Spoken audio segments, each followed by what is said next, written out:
gabi.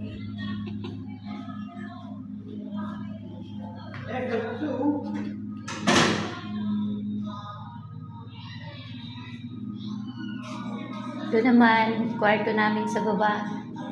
Madilim nga lang. Ano sasabihin niyo man nga lang?